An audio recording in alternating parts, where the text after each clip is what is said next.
মেহেরুন মিসের সাথে হেড মিসের সাথে গ্যাঞ্জাম ছিল। সব বাচ্চাদেরই কেন এরকম ডেকে ডেকে জোর করে করে কোচিং করাতে হবে? যদি কোচিং না হতো তাহলে একটা বাজে সবার সন্তান বাসায় পড়তো। কোচিং আমরা বন্ধ চাই। মাইলস্টোন সহ সারা বাংলাদেশের শিক্ষা প্রতিষ্ঠানের এই কোচিং ব্যবসা বন্ধ করতে হবে। কেন?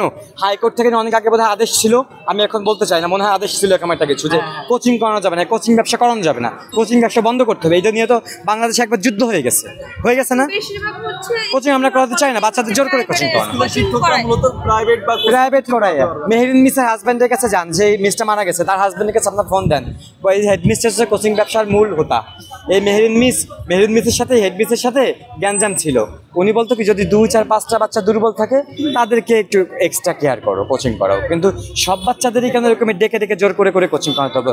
এইটা নিয়ে মেহেরুন মিসের সাথে এই হেড মিসের গ্যাঞ্জাম ছিল। RICL TMX, যুগের পর যুগ স্থাপনা থাকে মজবুত। মেহেরুন মিস খুব একটা মানবিক ছিল, তিনি জীবন দিয়ে চলে গেছে, এটা বোঝা যায়। মেহেরুন মিস একজন মানবিক ম্যাডাম ছিল। সে নিশ্চিত মৃত্যু জেনেও কিন্তু আগুনের মধ্যে ঝাঁপায় পড়ছে। ভাই, আর কয়জন পড়ছে ঝাঁপাইয়া? মেহেরুন মিস একজন মানবিক ম্যাডাম ছিল। এইটা আমরা আজকে 8 দফা নিয়ে দাঁড়াইছি, 9 দফা। প্রতিনিয়ত দিন আমি সকালে এনে দিয়ে আসি, বাচ্চার মা টিফিন দিয়ে আসে, আমার বাচ্চাকে আমি বাড়িতে ম্যাডাম দিয়ে পড়াই। তখন বাচ্চাকে যদি কোচিং না করা হয় তাহলে আদৌ করে না, ম্যাডাম আদৌ করে না। বাসায় ফোন দিয়ে বলতেছে যে আপনার সন্তানকে কোচিং করাতে হবে, নাহলে পরীক্ষায় ফেল হবে, নানা ভয়ভীতি আছে। তার জন্য আমার মেয়েকে কোচিং দেওয়া হইলো। তাহলে আজকে কোচিংয়ের জন্য আমার মেয়ে মারা গেছে, সবার বাচ্চাকে বাঁচত। 1টা বাজে ছুটি হয়, যদি কোচিং না হতো তাহলে 1টা বাজে সবার সন্তান বাসায় পড়তো। কোচিং না হলে আমার মেয়ে বাসায় পড়তো।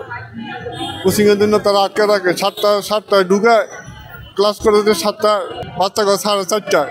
তাহলে এই সময়ের মধ্যে কতটুকু মানবিক কোচিং তারা আটকায় করতো, বাধ্যতামূলক কোচিং করাইতো। এইটা স্কুলের ম্যাডাম ফোন দিয়ে বলতো।